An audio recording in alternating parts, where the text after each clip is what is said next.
book lovers. Welcome to Quick Book Summary. Today, we're unpacking The Art of Happiness by the Dalai Lama and Howard C. Cutler. Ready for a quick dive into the secrets of joy and fulfillment? Stick around as we distill timeless wisdom into bite-sized insights. Hit subscribe, hit like, and let's get started on the path to a happier life. What is my purpose? Have you ever thought to yourself, what am I here for? Well, His Holiness, the Dalai Lama, has shared his thoughts on what really gives meaning to our lives, what we should be aiming for, and how we should approach our day-to-day experiences. Discovering our universal purpose, the purpose that has no conditions such as religion, social status, or wealth. It is the pursuit of happiness. For the Dalai Lama, true or genuine happiness can be achieved through these factors and practice, transforming your mind, establish genuine connections, importance of compassion, dealing with suffering, embracing change, a shift in perspective, knowing the steps on achieving happiness, overcoming anxiety, and establishing self-esteem, transforming your mind. In order for you to have genuine happiness, you should have a proper state of mind. It is discussed throughout the book. However, transformation will not come overnight. Change takes time. It is only through training and practices that you will be able to have a transformed state of mind that will lead you to happiness. In order for you to train your mind, it is important to identify its positive and negative mental states. Anger, jealousy, and hatred will only result in pain and suffering. Not only for you, but for others too. These are harmful states of mind, hence they are considered negative and minimized. Then later on, through consistent practice, eliminate. On the other hand, mental states such as kindness and compassion are definitely very positive and should be cultivated. Comparison and contentment. Have you ever compared yourself with others? May it be your coworker, sibling, or a friend? How did it make you feel? We often compare ourselves with others when it comes to wealth, possession, or level of success, and this brings us a feeling of jealousy, anxiety, or discontentment. However, comparison is not all that negative. Comparing ourselves with people that are less fortunate will also give us a sense of satisfaction. This can be done by reflecting the things that we have. This brings up gratitude and contentment, which are also considered positive mental states. Which brings us the subject of contentment. The Dalai Lama explains that contentment can be achieved in two methods. The first is to obtain everything that you desire, such as wealth, a perfect mate, or a perfect body. However, this approach is unstable and negative, because there will come a time when there will be something you want but cannot have. This will lead to a feeling of frustration and disappointment. The second and more reliable method is very simple. It is not to have what you want, but rather want and appreciate what you already have. Establish genuine connections. Establishing genuine connections with others plays an important role for your happiness, because without connection, you will suffer loneliness. This becomes a source of unhappiness, and for the Dalai Lama to build a connection with others is to see other human beings from a more positive angle or their best aspects. This can be achieved if you truly understand the true meaning of compassion and its deeper value. If you approach others with compassion in mind, then your attitude towards them automatically change. Having compassion towards others will also reduce the feeling of fear or judgment, and it will allow openness with other people. Do you believe in love? Did you ever have that feeling of falling in love with someone? How do you define love? Connecting with other people is easy. However, it takes compassion and commitment to establish a relationship that we can consider genuine. It is not about any desire to satisfy any self-interest or attachment. In order to build this kind of relationship, you should know the deeper nature of the other person and relate to them on that level, not based on initial impression or even fantasies from any form of literature and movies. It requires time and consistency to have a genuine relationship.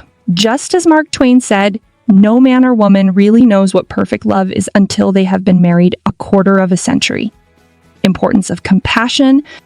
Previously, we've talked about compassion, that it is important and a key factor in achieving happiness. How it plays a big role in establishing genuine connection. However, do you really understand what compassion is? In its simplest form, compassion is about the awareness of the suffering of others and the desire to free them from it.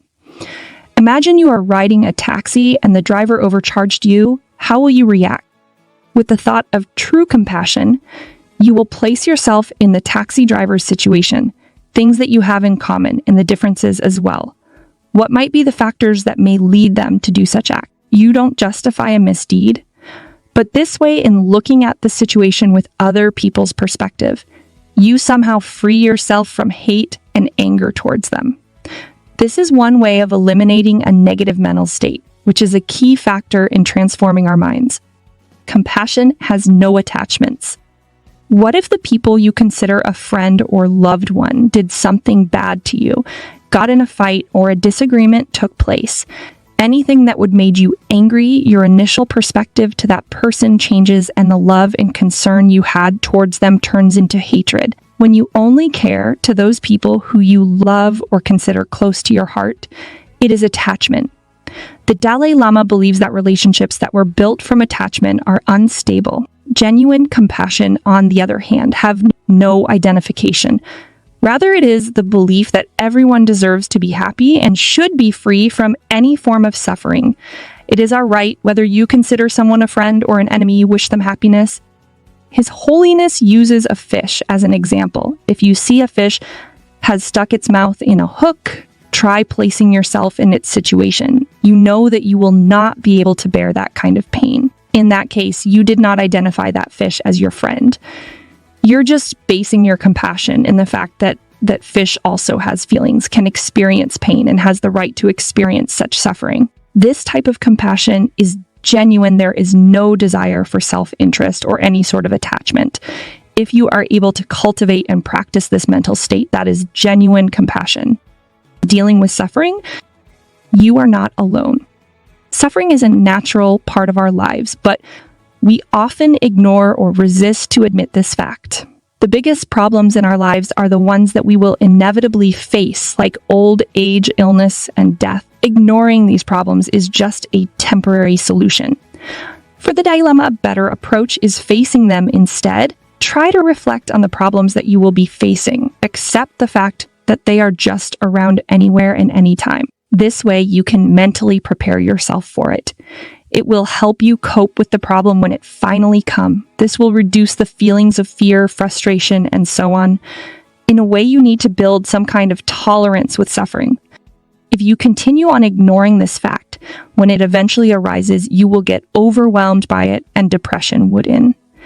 You will not know how to handle such tragic situation, might blame others for your suffering. By accepting that suffering is natural and is a part of our human existence, keeping in mind that all people do experience some sort of suffering in their life, which might be similar to what you are going through, you will no longer feel isolated. Again, you are not alone. Don't take it personally. Most of the times, consciously or unconsciously, we are the reason for our own suffering. The problem itself does not result in our suffering, but it is based on how we respond to the situation. Yes, suffering happens, but we often increase it unnecessarily. The Dalai Lama explains that we often take small things seriously and blow them up out of proportion. Imagine you are on your way to a job interview, a school activity, or an important meeting, whatever it may be. Of course, you have prepared for it, dressed well, but just moments before the rain poured, resulting you into becoming soaking wet. When this happens, you might ask questions such as, why should it be me? Why does it have to happen now, on my important day?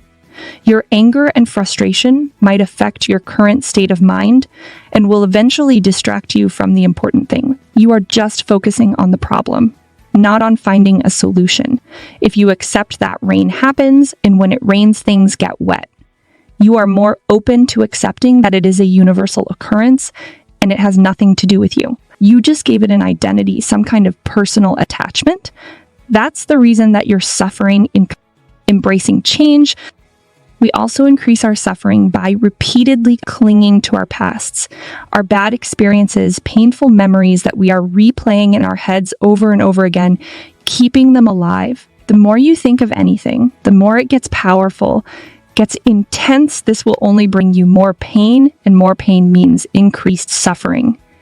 Thinking about your past does not change it, nor does it change your present situation. By thinking about the past, we ignore the only thing that is constant in our world, and that is change. It may sound ironic, but the only thing that does not change is the fact that change will always happen, whether you like it. So when you resist change, it will contribute to you suffering. If you're going to move and live in another place, it will be very painful to leave your current home. This is a result of an attachment that you've built with that place, and we've already talked about the negative effects of attachments. What you need to do is to embrace change, accept that it will happen. If you refuse to accept this fact and resist the natural life changes, you will just continue or increase your suffering. Functions of change. The idea living forever has been around for a very long time. We see this as popular culture, literature, or movies. From the pursuit of the elixir of life to the fountain of youth. Let's try a little experiment. Imagine you have a project at work or school. However, you were not given any deadlines. Will you be driven enough to complete the task? There is a key practice that plays a central role in Buddhism. It is impermanence. It is the concept that nothing in this world is permanent. Everything is temporary. This will also serve those who are non-Buddhists. Contemplating impermanence has two functions in the Buddhist path. First is that you contemplate your own impermanence. This means accepting that life itself is temporary, that someday you will eventually die. The thought of your own death in mind will serve to improve the quality of how you live your life. Use your remaining time to the best of your advantage. Second is the impermanent nature of all things. Recognize all the changes that are happening around you and embrace them. Don't ignore or resist them. This will only result into more pain and suffering. Impermanence also teaches us that even suffering itself is temporary. A shift in perspective. The ability to change perspective is a powerful tool that we can use in dealing with our daily problems. The Dalai Lama explained that seeing a certain situation from a different perspective can be very helpful. This ability will also need training, time, and consistent practice. Not all things are 100% bad. It is just a matter of how you look at things. Try to find something positive that might arise from negative situation, or even the person who might have caused you pain or suffering. Every problem that we encounter in our lives will always give us lessons that will help us grow. The Dalai Lama also suggests that practicing and cultivating your patience and tolerance will help you deal with problems with a calm and peaceful mind. It is like when you have someone annoying seated next to you on an airplane. Instead of hating the person and focusing on all of his or her negative traits, think of it as an opportunity to be able to practice patience and tolerance. Developing a supple mind is a key factor in shifting your perspective.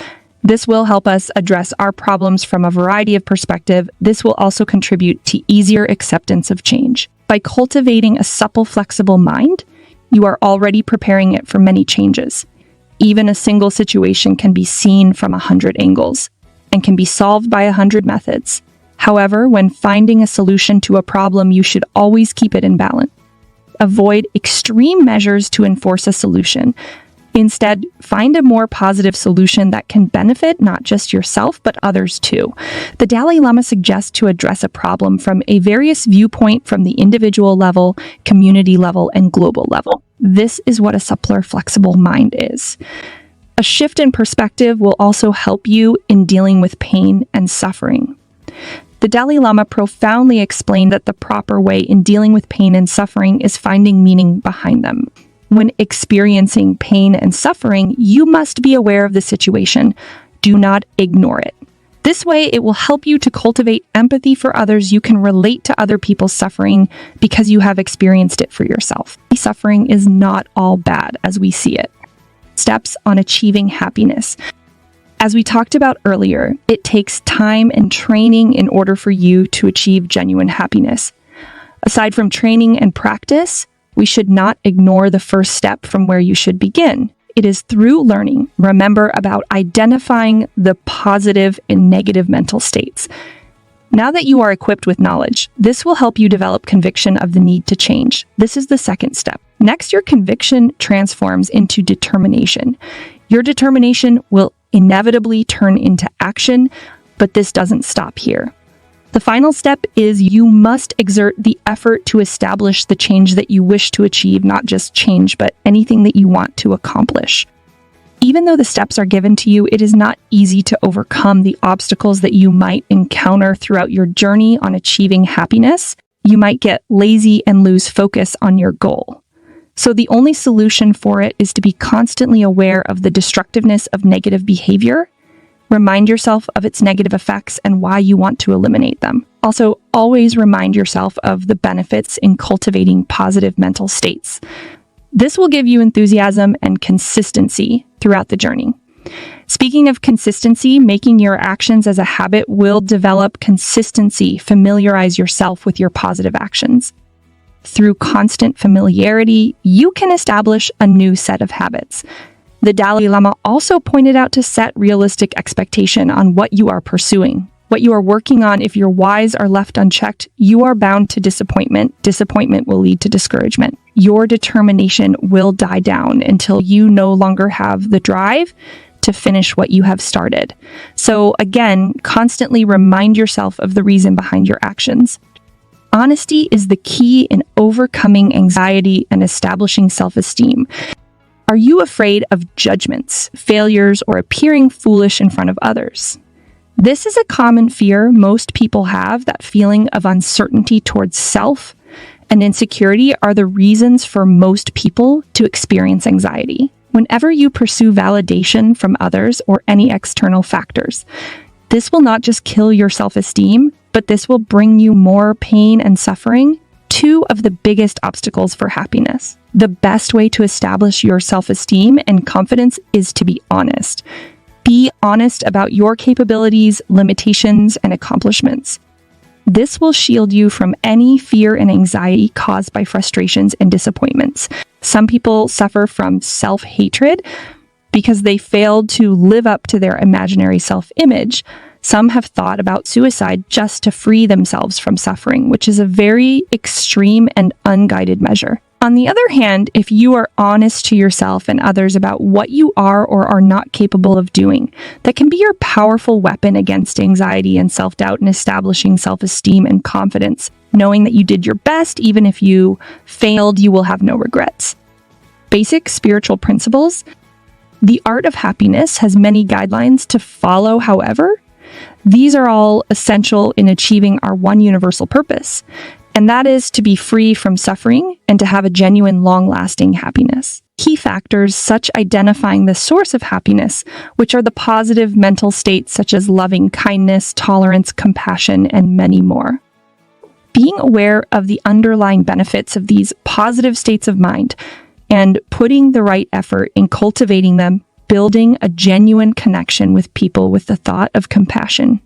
It also teaches us to embrace change and be aware of its positive impacts in our lives. Next is to eliminate and overcome factors such as greed, hatred, and anger, for these things only generate a destructive mindset which will cause pain and suffering. Thanks for tuning in to Quick Book Summary.